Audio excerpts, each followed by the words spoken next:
In the summer of 1874, on the desolate plains of Texas, 28 men stood against the charge of 700 native warriors and won. It was one of history's most impossible victories, and no one expected it. To tell this story, one must first understand that era and that geography. The mid-1870s were perhaps the bloodiest and most ruthless years of the American West. The Texas Panhandle, those vast, endless plains at the northern tip of Texas, had not yet been truly open to settlement.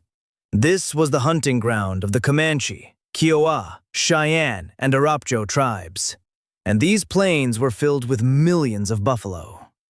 For these tribes, the buffalo was not merely an animal. Meat, hide, bone, internal organs, every part was life itself.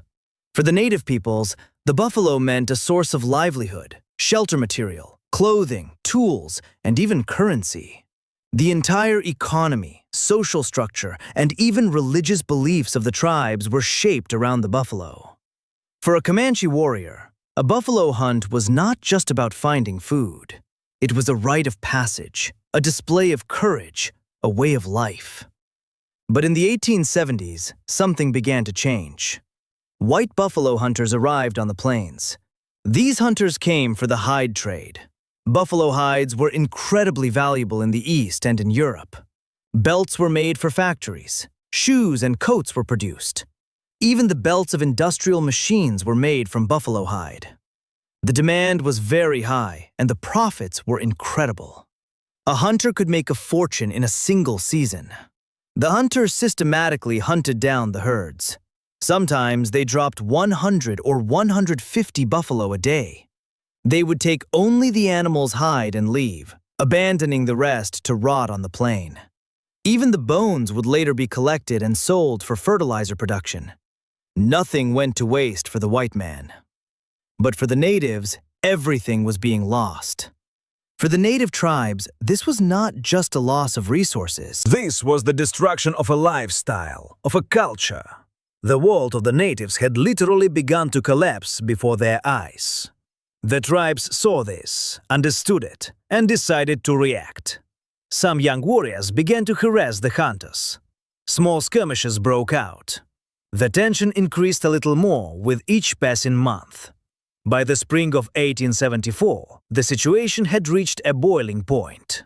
Adobe Walls was an outpost established right in the middle of this tension.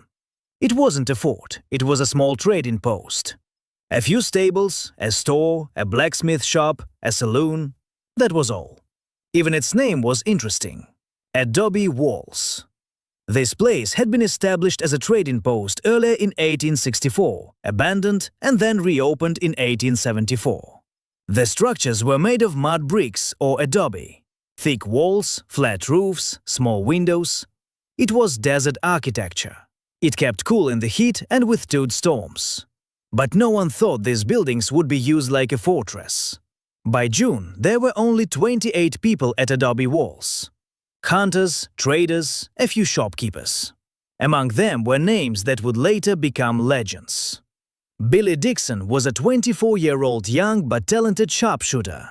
He was a tall, calm, cool-headed man. He guarded his sharps rifle like his own eyes. Bat Masterson was only 20 years old at the time. He was just a hunter then, but he would later become one of the legendary sheriffs of the Wild West. Hannah Olds was the only woman at the outpost, working as a cook in the mess hall. Jim Hanahan was the owner of the saloon. There were a few traders and a few skinners. Ordinary people, people expecting to spend an ordinary day. Now, let's look a bit closer. Why did the natives target this trading post? Because Adobe Walls was a symbol to them. It was the center for the buffalo hunters. They thought that if this place was hit, maybe the hunters would retreat. Maybe the buffalo herds would be saved. Actually, this wasn't just a practical target. It would be a psychological blow. It was a show of force to the white man. It was a message saying, "Look, we can destroy even your outpost." The leadership lay with the Comanche chief Quanah Parker. Parker was a half-wit Comanche chief. His mother, Cynthia Ann Parker, had been kidnapped by Comanches when she was 9, grew up in the tribe, married a Comanche chief, and had children. Quano was one of the sons born of this marriage. He had lost his mother when he was a child. Whites had forcibly taken her back while trying to rescue her, and she could not adapt to the white world, dying of grief.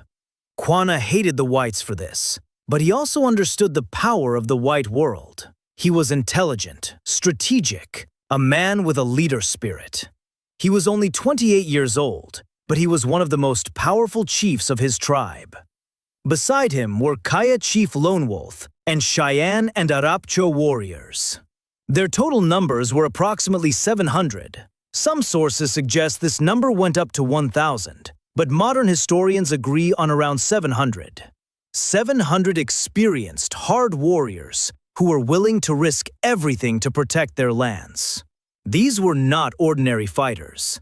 These were men who had received war training since childhood, who could shoot arrows while riding horses, throw spears, and trap their enemies. They were warriors who had participated in dozens of battles, fought against white soldiers, sometimes won, sometimes lost, but never gave up. Their plan was simple, but would be effective. They would attack towards morning. They would use surprise, and they would take the outpost with a rapid raid.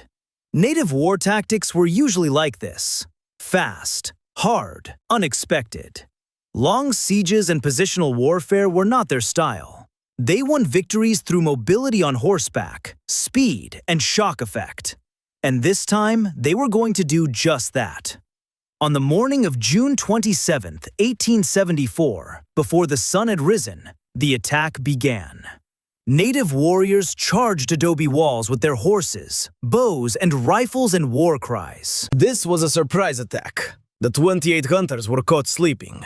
Normally, they all should have died, but luck turned in their favor this time.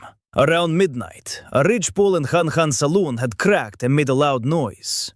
Some historians claim this wasn't real, that Han made the noise intentionally because he might have received news about a native attack. But there is no proof.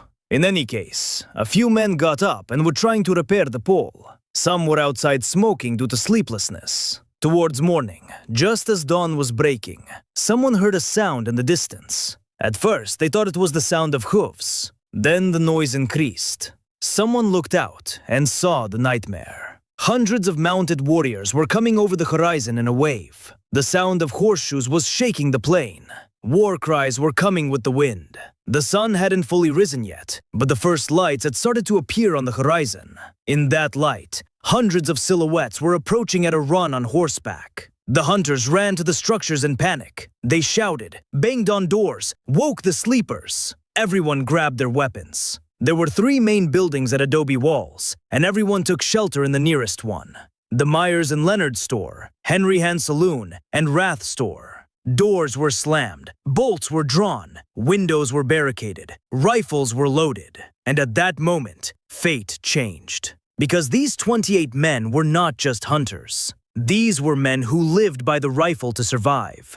The weapons in their hands were the most advanced rifles of the era. Sharp's buffalo rifles, large caliber, long range, extremely precise weapons. They used .050 caliber bullets. This bullet could punch through a buffalo skull from 500 meters away. A buffalo hunter would approach a herd in the morning darkness, take a position, calculate the wind, and could drop 20 to 30 buffalo in a row. The range reached 800 meters. The precision was incredible. For masters like Billy Dixon, the Sharp's rifle was an extension. They used it like breathing. And that morning, this skill would save lives. If you want to follow these impossible victories of American history, don't forget to subscribe to the channel. We tell these kinds of stories regularly, and with your support, this content grows. Now, let's continue. The first charge was terrible. The natives rained arrows around the structures. Walls, roofs, doors were filled with arrows. The tips of the arrows were iron. Some were poisonous. The air was filled with whistling sounds. But the structures were made of adobe bricks. They were thick, durable walls. Even if arrows stuck, they didn't pass through much. Only a few arrows entered through the windows, and a few people escaped with scratches. Then the bullets started. Some native warriors also had rifles, but most were old models, Springfield rifles, or even older. Their ranges were short, their precision low. The hunters, however, settled at the windows and holes in the walls and began to fire. Every shot dropped a target. The first few hours were a terrifying chaos. Native warriors circled the structures with their horses, tried to break down the doors, tried to climb onto the roofs. A few brave warriors approached the doors, trying to hit them with axes, but they immediately became targets and fell. Some tried to scale the roofs, but the roofs were flat. They became open targets. Hunters were firing from every window, every hole. Sharp's rifles boomed continuously. Gunpowder smoke filled the interiors of the structures. Eyes watered, throats were dry, but the fire did not cease. Billy Dixon was in Rat's store. He was firing shot after shot from a window. In the memoirs he would write later, he describes that moment. I was firing, reloading, firing. We were blinded by the smoke. There was only the sound of guns in our ears. Native screams, horse neighs, bullet sounds. It was as if the gates of hell had opened. But Mastersonson was in Hanhan Saloon. He was firing too. He was young, inexperienced, but a brave man, he proved.